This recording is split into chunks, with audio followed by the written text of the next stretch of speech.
미주 중앙방송 애청자 여러분 안녕하십니까. 저는 한국해녀선교회 선교사인 장정혜 목사입니다. 오늘 여러분을 이렇게 방송을 통해서 인사드리게 된 것을 정말 기쁘게 생각합니다. 오늘 제가 여러분을 뵙게 된 것은 이제 한국에 여러분 잘 아실 텐데 한국 그 제주도에 제주 해녀들이 계십니다. 제가 제주 해녀들을 위해서 해녀들을 섬기면서 그분들에게 여러 가지로 그 해녀 문화를 보존하고 또 그분들에게 그리스도의 사랑을 전하는 장정혜 이사장입니다. 오늘 저와 함께 여러분께 인사드릴 분이 제 옆에 앉아 계시는데요. 우리 제주 조랑말을 시각예술로, 조형예술로 구현하는 유종옥 조형예술가님이십니다. 안녕하세요, 작가님. 네, 안녕하세요. 한번 인사하시죠. 반갑습니다. 네. 저는 여러분의 고국의 제주도에서 제주 조랑말, 조랑말이라고 하면 여러분이 아주 쉽게 말씀드리면 포니죠, 포니. 작은 체구의 말인데, 동양적이고 한국적인 말의 형태를 가지고 있죠. 서양의 말들과는 좀 다른데, 그래서 그 말들을 시각화해서 그림을 그리고 조각을 하고, 그런 부분들로 해서 작품을 하고 있는 작가인데요. 오늘 여러분들과 만나뵙게 돼서 너무 반갑습니다. 네, 오늘 저희가 이제 제가 실은 한국의 제 문화예술 프로그램이 있는데 오늘 또 이렇게 미국 땅의 필라델피아에 와서 우리 작가님과 함께 방송을 통해서 우리 동포 여러분들을 뵙게 되니까 너무 감회가 새롭습니다. 그렇죠? 네, 그렇습니다. 네. 저는 여러분 제주 해녀에 대해서 요즘은 많이 알려지고 있기 때문에 더 아시리라 믿습니다만 제주 해녀가 놀랍게도 작년 2016년 12월에 죄송합니다. 유네스코가 제정하는 인류 무형 문화유산으로 등재가 되었습니다. 그래서 과거에는 제주에서 제주 바다의 그 망망대해 속에서 작업을 하시던 우리 해녀분들이 제주도 분들만 주로 알고 계시다가 이제는 온 세계가 제주 해녀에 관심을 갖기 시작한 그런 시대가 되었는데요. 제가 우리 제주 해녀 분들의 제주 해녀 문화를 보존하는 보존회 이사장, 그리고 한국해녀선교회 이사장, 이 두 가지 일을 이렇게 하면서 우리 해녀분들을 자주 만나 뵙고 그분들과 이렇게 소통합니다.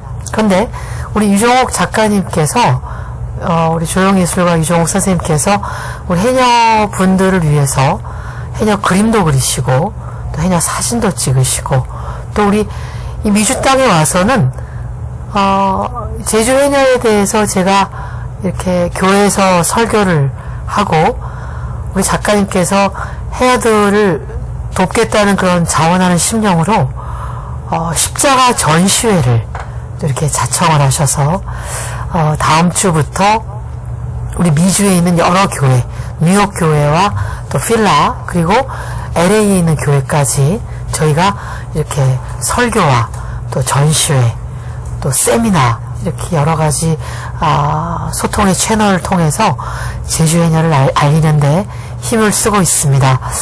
작가님은 본래 조랑말 작가신데요. 그렇습니까? 네, 그렇죠. 네. 네, 어떻게 조랑말에 관심을 갖게 되셨고 제주 조랑말에 또 어떻게 또 십자가 전시까지 하시게 되셨는지를 우리 청취자분들께 소개를 해주시는 게 필요할 것 같은데요. 네, 저는 동물을 좋아해서 네. 동물 작업을 계속 해왔는데 그 중에 말이라고 하는 그 동물에 어떻게 보면 꽂힌 거죠. 다른 여타 동물에서 볼 수 없는 그 유연한 곡선이 말 등성이와 둔부와 또 다리, 코치 목장 등에서 내려오는 다른 동물들은 일반적으로 털들이 있어서 그 선이 명확하게 보이지 않는데요. 말 같은 경우에는 그 선이 아주 선명하게 보이죠. 그래서 제가 대학원도 논문 때 그 한국의 처마나 한국의 고유한 산의 능성이, 그다음에 한복의 선, 버선코, 이걸 바로 한국적인 선이라고 하는데 그런 선의 유연함을 말에 가지고 있다. 그래서 그 내용을 가지고 제가 대학원 논문을 쓰고 제주에 내려가서 말을 그리고 찍고 조형 작품으로 작품 활동을 하고 있었죠. 그러다가 또 우연한 기회에 하나님의 어떤 복음을 전하는 십자가 전시를 하게 돼서 여기에 목사님께서 진행하시는 그 교회의 설교와 더불어서 십자가 전시 기획을 해서 지금 작품을 여기 현지에 와서 십자가 작품을 제작을 하고 있습니다. 아, 네. 우리 작가님 굉장히 인상적인 말씀이시네요. 저는 그냥 제가 제주도 원주민이기 때문에, 제가 제주도 사람이기 때문에, 그 제주 조랑말은 제가 어렸을 때 초등학교를 등교 하교 학길에도 조랑말들이 있었고요. 조랑말 마차가 있었습니다. 마부들이 있었고, 저는 그 말들이 이렇게 마차들이 쭉 저희 그 초등학교 담벼락에 쭉 이렇게 대기하고 있었어요. 그때 말은 제주인들의 수단이자 교통수단이었거든요. 짐도 나르고 사람도 타고. 그러다 보니 늘 저 옆에 있었고요. 그냥 친근한 친구처럼 생각만 했지, 지금 작가님께서 말씀하신 것도 말의 우아함, 그 말의 어떤 선의 실루엣, 이런 것은 사실 생각해보지 못했어요. 근데 작가님은 그 친근한 친구 같은 말에서 어떤 그 한복의 우아함과 그 버선의 어떤 우아함 같은 선의 미학을 발견하셨다는 것이 정말 예술가의 그 탁월한 안목이 아닌가, 이런 생각이 드는데요. 그쵸. 시작은 그런 비주얼이죠. 네. 눈으로 보여지는 것에서 시작을 했죠. 그래서 아주 매혹적인 그 선, 네. 유연하면서도 강한 선, 그 선이 저를 사로잡았다면 말에 대해서 조금 더 깊이 있게 들여다보니 내면을 바라보게 됐어요. 네. 일반적으로 말이라고 하면 강인한 어떤 그런 빠른 스피드, 그 질주하는 질주 본능, 이런 것들을 연상하기 쉬운데 거기에 더불어 우리 제주 포니, 제주 조랑말은 다른 여러 말들에 비해서 더 강한 생명력을 가지고 있다는 걸 좀 발견하게 돼요. 여러분 혹시 들어보셨나요? 편자라고? 편자가 뭐냐면 말들이 신는 신발을 편자라고 해요. 근데 제주에는 삼다도라고 해서 제주의 바람, 그 다음에 돌, 해녀, 그렇게 삼다라고 해서 많이 알려져 바람돌 여자. 예. 네, 바람돌 여자입니다. 네. 그래서 그 돌밭이라고 하죠. 어떻게 보면 네. 화산섬인데 네. 그 돌밭을 편자도 신지 않고 달리다 보니까 발굽이 굵어지고 발굽이 단단해졌어요. 그리고 네. 제주도가 따뜻한 곳이라고 생각하고 있을지 모르겠지만 사실 한반도에서, 아니 남한 쪽이죠. 남한에서 가장 높은 산을 가지고 있는 게 또 제주도입니다. 네. 그래서 중산간에는 엄청 겨울에는 추운데 그 눈발을 맞으면서도 꿋꿋하게 방목되어 있는 그 말들을 보면서 야, 정말 한국인이 가지고 있는 유전적 DNA의 그 강인한 생명력, 한국에 있으면 잘 모르지만 외국에 나와 있는, 그리고 또 여기 미주에 있는, 아니면 또 유럽이나 그런 데 가보면 한국인들이 현지에 잘 적응하면서 놀라운 한국인의 기질을 발휘하잖아요. 그런 것처럼 제주의 조랑말을 보면서 이 강인한 생명력을 보면서 정말 한국적 DNA, 그걸 닮아있는 동물이 어쩌면 한국의 조랑말이 아닌가, 그런 생각을 하게 됐죠. 그래서 비주얼 측면에서 유연하지만 내면을 들여다보면 정말 강인한 생명력을 가지고 있는 게 조랑말이다. 그래서 흠뻑 빠져서 작업을 하게 됐죠. 네. 정말 저는 조랑말이 늘 곁에 있었지만 어떻게 보면 작가님처럼 세밀하게 관찰하지 못했구나 하는 생각이 드는데요. 편자라는 것은 정확히 말하면 그 말발굽에 어떻게 하는 게 편자입니까? 편자는 일반적으로 쇠로 되어 있죠. 네. 그래서 여러분이 쉽게 생각하면 말발굽이 우리 손톱처럼 딱딱한 부분으로 되어 있다고 보시면 돼요. 네네. 근데 거기에다가 쇠로 된 편자를 못을 박습니다. 네. 상상해보면 끔찍하게 아플 것 같지만 이 손톱처럼 이렇게 젤라틴, 단단한 어떤 그런 부분으로 되어 있기 때문에 말은 아프지 않아요. 그래서 그 부분이 계속 달리다 보면 닳기 때문에 딱딱한 편자로, 요즘은 이제 알루미늄이라고 하는 가벼운 걸로 하는데 그 신발을 신고 달리게 되면 말 발굽도 보호를 하게 되고 훨씬 더 어느 곳이나 쉽게 잘 달릴 수가 있죠. 네. 그렇군요. 말의 신발이군요. 네, 말의 신발입니다. 또 새로운 지식을 이렇게 습득하게 됐는데요. 작가님, 저는 그런 걸 봤어요. 제주 조랑말이 이렇게 제주도가 눈이 많이 오는 지역이에요. 사실 여기는 동포 분들은 아실지 모르겠는데 제주도는 말 남곡에 야자수 이런 걸 연상하시는 것 같지만 물론 야자수도 많습니다만 제주가 눈이 많이 오는 전국적인 다설지인데 조랑말이 눈을 뒤집어 쓰고도 가만히 있는 걸 제가 본 기억이 나거든요. 저는 개인적으로 방목이라는 말을 상당히 좋아하는데 온실 속의 화초라는 말에 비유를 하죠. 온실 속의 화초라고 하는 것은 부모의 아주 따뜻한 보호 아래 외부의 거친 환경에는 달리 뭐랄까요? 보호받는다고나 할까요? 그래서 온실 속의 화초라고 하는 것은 밖에 야생과는 다른 유연함 그리고 또 연약함이라고 하는 것에 비유가 되는데 거기에 반대급부로 방목이라는 말을 쓸 수도 있죠. 방목이라는 것은 말은 사실 마방이라고 하는 곳에서 말의 집이죠. 마방이 말의 집에서 밖에서 풀을 뜯다가도 들어와서 관리하는 곳인데 제주도는 방목지였습니다. 그래서 말들을 풀어 헤쳐놓고 풀이 있는 곳을 뜯어먹고 없으면 또 다른 곳을 가서 또 뜯고 거기서 나고 자라고 또 거기에서 또 죽기도 하고. 그런데 한라산 중산간에 보면은 한겨울에 눈이 오죠. 네. 생각해 보세요.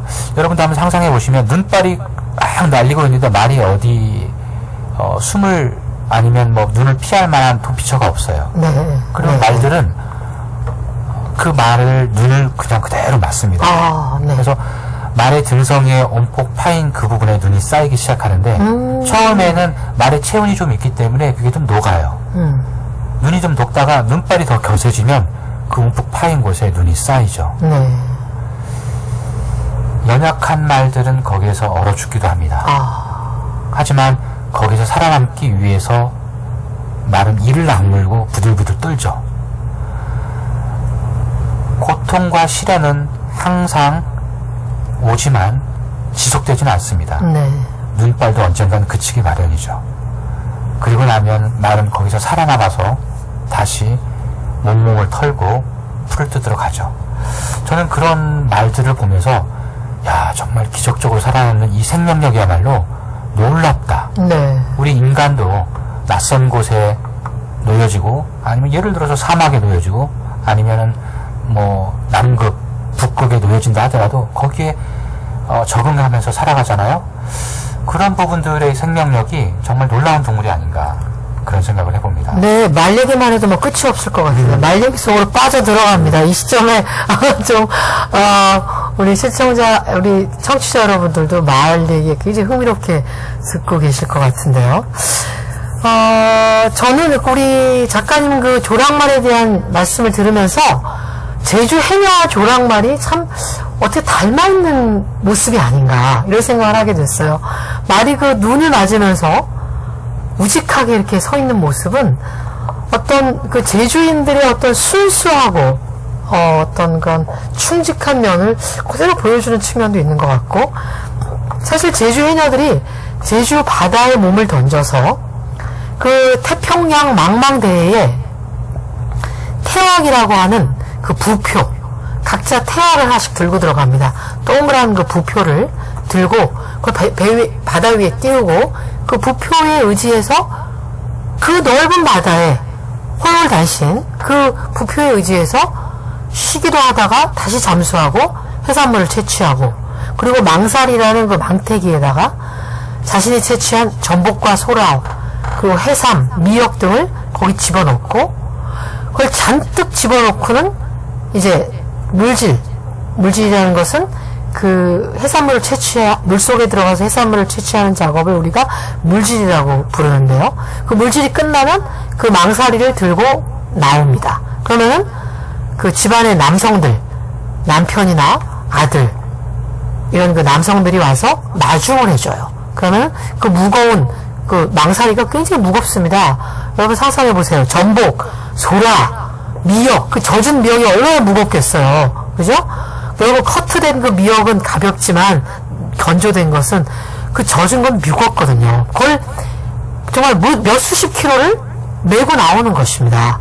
그러면 해녀들은 보통 4시간 이상 작업을 하기 때문에 그 바닷속에서 아무것도 먹지 못하고 물도 마시지 못하고 4시간을 작업하고 나왔기 때문에 입이 어역해. 그 속에서 단내가 나고 몸은 기진맥진, 몸을 가눌 수 없을 만큼 완전히 에너지가 고갈된 상태로 나오거든요.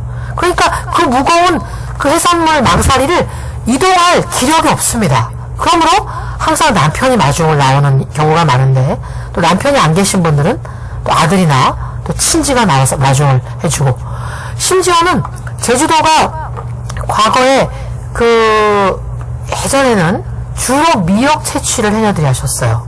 그때는 전복을 제주도민들이 비싸서 사 먹지 못할 때, 그래서 전복은 대부분 일본으로 수출을 할 때가 있었습니다. 제주도가 과거에는 정말 낙후되어 있었고, 지금은 제주도가 한반도의 끝이 아니라 한반도의 중심이 되어가고 있어요. 수많은 자본이 투자가 되고, 또 수많은 외국인 관광객들이 들어오고, 또 해외에서 이민 생활하다가 역이민 해오시는 분들이 대부분 제주도로 오고 있지 않습니까? 네. 또 육지부에서 제주도로 이주해 오시는 분들이 굉장히 많고요. 작가님도 제주도 분이 아니시죠? 원래. 네, 저도 이주한 제주도 말로 말하자면 네. 육지것이죠. 육지것. 네. 육지에서 이주해온 사람들을 제주 사람들은 육지것이라고 부릅니다. 육지 사람이 아니고 육지것. 이게 어떻게 보면 조금 비하하는 표현일 수도 있지만 제주 사람들이 그 육지 사람들을 어느 정도 이렇게 약간 거리를 두는 표현이긴 했어요. 사실은. 그런데 하여튼 그 제주도가 지금은 그렇게 아주 뜨거운 지역이 되어가고 있습니다. 이미 그렇습니다. 그 인구도 지금 아주 급증하고 있고, 지가, 땅값도 굉장히 많이 올라서 과거에 10원, 20원 하던 땅이 지금 300만원, 500만원 하는 땅까지 있을 정도니 놀라울 정도입니다. 그런데 지금 이 제주 해녀들은 거기서 그렇게 어렵게 작업을 하고 나오시거든요. 그래서 가끔 보면은, 왕왕 보면은 이 육지부나 해외에서 오시는 사진가들이 아무 생각 없이 작업하고 나오는 해녀분들에게 카메라를 들이대고 사진을 촬영하려고 해요. 그럼 해녀들은 그 마음이 어떨까요, 작가님? 혹시 그런 경험 있으십니까? 그렇죠. 그 일상이 현장인 분들에게 네. 그네들은 관광거리가 될 수 없죠.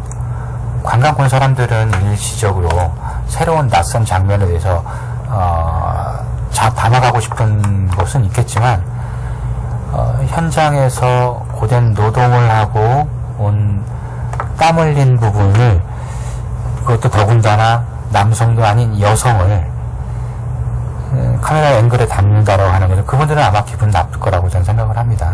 네. 실제로 굉장히 기분이 나쁘세요. 그래서 제게 그 해녀분들이 이렇게 하소연을 합니다. 물질 허영 막 나왕 막 힘 빠정 막 탁 지친 뒤 영 막 육지에서들 확인해 사진기 들이대가 하머니 막이 속상하여 어떡할 줄을 모르주게 이게 제주어로 제게 하소연을 합니다. 제가 제주도 사람이라서 제주 원어민이기 때문에 제주어로 좀 얘기를 좀 했습니다. 예전에는 네. 이제 제주 방언이라고 네네. 그렇게 표현들을 했는데 네, 요즘은 이제 제주어라고 해서 그렇습니다. 유네스코에서도 관심 있게 바라보고 있고 보존해야만 하는, 어떻게 보면 세종대왕께서 훈민정음을 창제하시고 나서 네, 그때의 오리진 고어로서의 충분한 가치가 아직까지도 살아있는데 점점 현대어가 일상생활에서 지배하고 있기 때문에 그 고어가 사라지고 있는데 오직 유일하게 제주에서만 지금 고어가 남아있는 그런 현실이죠. 그래서 네. 어떻게 보면은 제 아는 지인들은 제주어를 이렇게 하는 거를 들으면 일본말 같다고 표현하는 사람도 있고 네. 도저히 무슨 말인지도 모르겠다라고 하는데, 저도 이제 제주도에 가서 한 14년 정도 살다 보니까 대충 무슨 말인지는 알겠는데 아직 구사하지는 못합니다만은 네. 정말 보존되고 지켜져야 될 우리 말이라고 생각하고 있습니다. 제주에 지금 14년 이주하셔서 생활하시는데도 제주어를 잘 구사하시지 못한다고 말씀하셨는데, 실제로 제주어는 굉장히 어려워요. 외부에서 오신 분들이 익히기에는. 저는 제주 원어민입니다만은, 이 제주어는 어휘 자체가 그 과거에 아까 작가님 말씀하신 대로 고어가 그대로 잔존하고 있어요. 그러니까 고립 지역에서는 언어의 그 생장, 발전, 소멸의 단계를 멈추고 언어가 이렇게 스탑 되는 상태가 있었거든요. 가령 캐나다 퀘벡 지역에 예전에 그 프랑스어가 변모하지 않고 그대로 고어 형태를 간직하고 있는 것처럼, 그래서 제주어도 역시 과거에는 사투리, 방언이라고 불렀지만 요즘은 제주어라고 부릅니다. 왜냐하면 유네스코가 제주어를 소멸 직전의 언어, 그래서 소멸위기 4단계로 지정을 했어요. 소멸위기 4단계라는 것은 조부모가 구사하는 제주어를 손녀, 손자가 이해할 수 없는 단계를 의미합니다. 5단계는 소멸이에요. 그래서 지금 제주어도 그 보존해야 될 가치가 있고, 저도 제주어 보존의 이사입니다. 네. 제주어를 보존하는데 제주어도 네네네. 보존하시고 네. 또 해녀일에 대해서도 이렇게 가치 있게 보고 계시는데, 네, 그 유네스코에서 바라봤던 그 인류 무형 문화 유산으로 네. 지정되어 있는데, 유네스코에서는 왜 해녀를 인류 무형 문화 유산으로 이렇게 보존 가치 있게 정했는지 아마 궁금하실 것 같은데, 그 부분을 좀 소개시켜 주면 좋을 것 같은데요. 굉장히 그 본질적이고 중요한 질문이세요. 그 유네스코가 해녀 문화를 인류 무형 문화유산으로 제정한 데는 3가지 이유가 있습니다. 첫째, 해녀의 물질이에요. 그러니까 해녀가 잠수 장구를 그러니까 보조 장구, 말하자면 산소 마스크를 착용하지 않은 상태로 물안경만 끼고 잠수해서 수산물을 채취하는, 어떻게 보면 굉장히 프리미티브한 그 물질 작업을 높이 평가했어요. 왜냐하면 산소 마스크를 착용하고 물질을 하는, 물에 들어가서 수중 작업을 하는 사람들은 우리가 스쿠버 다이버라고 부르죠. 그분들은 사실 20분, 30분도 잠수할 수 있어요. 그러나 해녀들은 상군, 중군, 하군으로 그 계급을 나눕니다. 상군은 잠수를 한 1분 40초 내지 50초 하는 분들, 중군은 1분 정도, 하군은 한 40초. 그런데 최장 한 1분 40초 정도밖에 사실 잠수할 수 없어요. 우리 작가님 몇 분 잠수할 수 있어요? 잠수가 아니라 네. 세면대에 네. 얼굴을 묻고 네. 한 20초, 30초 되면 숨이 쉬기 힘들어가지고 금방 다시 또 나오죠. 그런 실험을 해보셨나요? 네, 그럼요. 좀 상당히 혼자 계실 때 이상한 짓을 많이 하시는 것 같은데요? 아마도 네. 여러분들도 아마 그런 경험들이 있지 않을까 싶은데, 네. 세수대야에 얼굴을 묻고 네. 숨을 참아보는 그런 기억들. 사실 네. 숨을 참는 것도 어려운데 거기에서 몸을 움직여서 해산물을 채취한다는 것은 정말 엄청난 노동이지 않을까, 그렇게 생각이 되네요. 네, 말씀하신 대로 우리 해녀가 아닌 분들이 보기에 그것은 어떤 초인적인 작업이에요, 사실은. 그런데 그 최장 한 1분 40초까지 그 호흡을 참고 물질을 하는 그것에 유네스코는 높은 평가를 줬고, 그래서 그 인류무형문화유산으로 등재되는데 가장 중요한 이유는 해녀의 물질이고, 두 번째는 바로 해녀의 노동요입니다. 해녀들이 물질 안에서 부르는 노래. 그러니까 지금 제주의 가령 구자업의 행원리 같은데, 과거에 한 30, 40년 전만 해도 한 해녀가 그 마을에 6, 700명이 돼요. 그러면 바다에 해녀들이 쫙 들어가면 그 파란 바다에 해녀 머리, 까만 머리가 가득 차는 거죠. 그럼 앞에 가는 상군을 중군이 밀면서 이어도 사나 노래 부르면서 밉니다. 쫙. 또 중군을 하군이 밉니다. 이어도 사나 밀어요. 쭉쭉 밀면서 바다로 쭉 잠수에 들어가는 거예요. 이 노동요를 부르는데, 이 노동요가 유네스코가 또 이를 무형유산으로 제정한 이유가 됩니다. 그래서 지금은 해녀들이 잠수복을, 무슨 색 잠수복을 입는지 보셨어요? 검은색 수트를 입죠. 검은색 고무 옷 수트를 입고 전신을 고무옷으로 감싸는 그 수트를 입습니다. 그래서 지금 같은 더위에는 굉장히 고생하셔요. 정말 이 더위에 그 수트 입고 들어가니 얼마나 덥겠습니까? 들어가서 물질할 때 좀 나오면 굉장히 더운 것이거든요. 그런데 과거에 이 조선시대, 그리고 고무라는 것이 실생활에 이렇게 의복으로 활용되지 못하던 시대만 하더라도 해녀들이 무명으로 아주 짧은 반바지 같은 옷을 해 입었었어요. 그래서 겨울에 그 무명 옷을 입고 그 면으로 된 옷을 입고 헛겹 작업을 하니 얼마나 추웠겠습니까? 해녀들이 가까운 바다에서 작업할 때는 이어도 사나 같은 노래를 부르면서 작업을 하고, 먼 바다에 이 노를 저어서, 해녀들이 직접 노를 저어서 나갈 때는 노 젓는 소리라는 노래를 부릅니다. 그래서 아이고 이렇게 물을 탁 노를 저으면서 노래를 부르는데, 노래를 흥이 겨워서 부르는 게 아니라 이 무명 옷을 입고 너무 추워가지고 입이 덜덜덜 떨리면서 이빨이 닥닥닥닥 이렇게 부딪히니까 그 추위를 잊느라고 노래를 부르는 거예요. 몸에서 열이 좀 나라고. 그게 비참하고 고된 노동을 했고, 세 번째는 해녀들의 공동체 문화입니다. 그러니까 해녀 물질을 하고 나오면 겨울엔 추우니까 그 불턱이라는 그 불을 이렇게 지펴놓은 그 모닥불 앞에 앉아서 불을 쪼이면서 자기들의 그 수산물도 같이 이렇게 나누기도 하고, 또 남편 흉도 보고, 또 자식 키우는 얘기도 하고, 이러면서 해녀들의 그 공동체 문화를 다져갔던 이 세 가지 요소를 근거해서 유네스코가 해녀를 인류무형문화유산으로 제정한 것입니다. 그렇군요.